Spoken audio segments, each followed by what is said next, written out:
नमस्कार मित्रांनो, मी तुमचा मित्र अतुल भातकडे।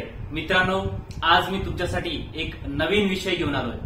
विषय आहे मैत्री।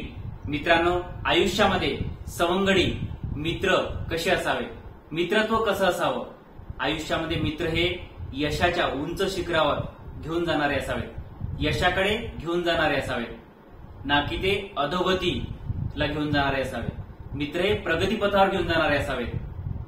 असं म्हणतात की मैत्रीचं नातं हे रक्ताच्या पलीकडचं नातं असतं। आयुष्याच्या सुखदुःखाच्या वाटेवर साथ देणारे मित्र असावे।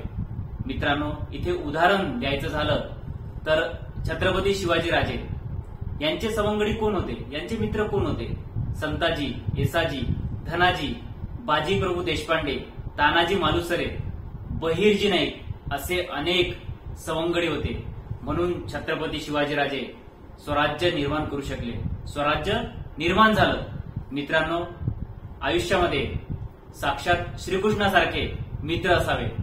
अर्जुनाला ते श्रीमद भगवद्गीतेच्या साह्याने ते ज्ञान दिलं, योग्य ते मार्गदर्शन केलं, म्हणून अर्जुन हे त्याच्या आयुष्याचं ते युद्ध तो जिंकू शकला, विजेता झाला, विजयी झाला। मित्रांनो, असं फार क्वचित बघायला मिळतं की ते मित्र म्हणतात, मित्रा चल आपण एका कॅफेला बसू आणि चर्चा करू की तुझा 500 स्क्वेअर फूटचा फ्लॅट आहे, तो 1000 स्क्वेअर फूटचा कसा होईल, तुझा 1000 स्क्वेअर फूटचा फ्लॅट आहे, तुझा बंगला कसा होईल, त्याबद्दल आपण चर्चा करू। तुझ्याकडे 2 व्हीलर आहे, तू 4 व्हीलर कधी घेणार, कसा घेणार, त्याबद्दल आपण चर्चा करू। तुझ्यावरती कर्ज आहे, लोन आहे, ते लोन नील कसं करता येईल, 5 लाखाचं, 10 लाखाचं, 50 लाखाचं कर्ज आहे, ते नील कसं करता येईल, कर्जमुक्त कसा होशील तू, त्याबद्दल आपण एका कॅफेला बसू आणि चर्चा करू। असं 99% चित्र बघायला मिळत नाही, 1% चान्सेस असतात मित्रांनो। म्हणून आणखीन एक उदाहरण देतो तुम्हाला। रामायणामध्ये श्रीरामाचे मित्र सारथी कोण होते? संकटमोचन हनुमंत, सुग्रीव असे मित्र होते। मित्रांनो, आयुष्यामध्ये संकटात धावून येणारे हनुमंतासारखे मित्र असावे, योग्य ते मार्गदर्शन करणारे मित्र असावे।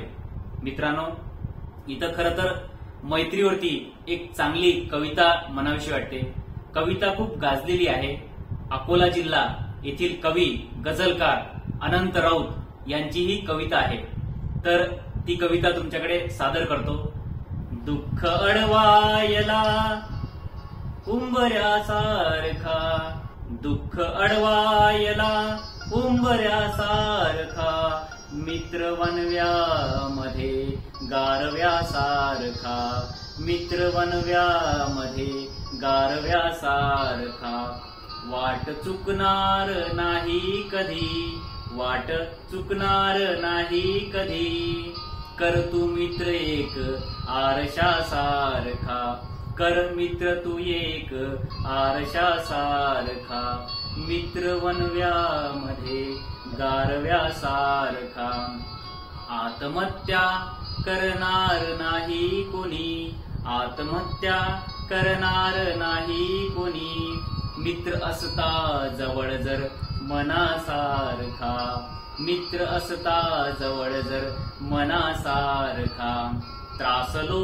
जिंदगी चाळताना पुन्हा, त्रासलो जिंदगी चाळताना पुन्हा, बस धडा मैत्रीचा वाचण्यासारखा, बस धडा मैत्रीचा वाचण्यासारखा, मैत्री चाटते गाय होनी मना, मैत्री चाटते गाय होनी मना, बिलग तू तिला वासरासारखा, बिलग तू तिला वासरासारखा।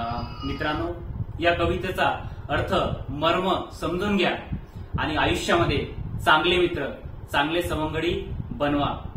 यशाच्या मार्गावर घेऊन जाणारे, प्रगतीपथावर घेऊन जाणारे मित्र असणं फार गरजेचं आहे। धन्यवाद मित्रांनो, थँक्यू।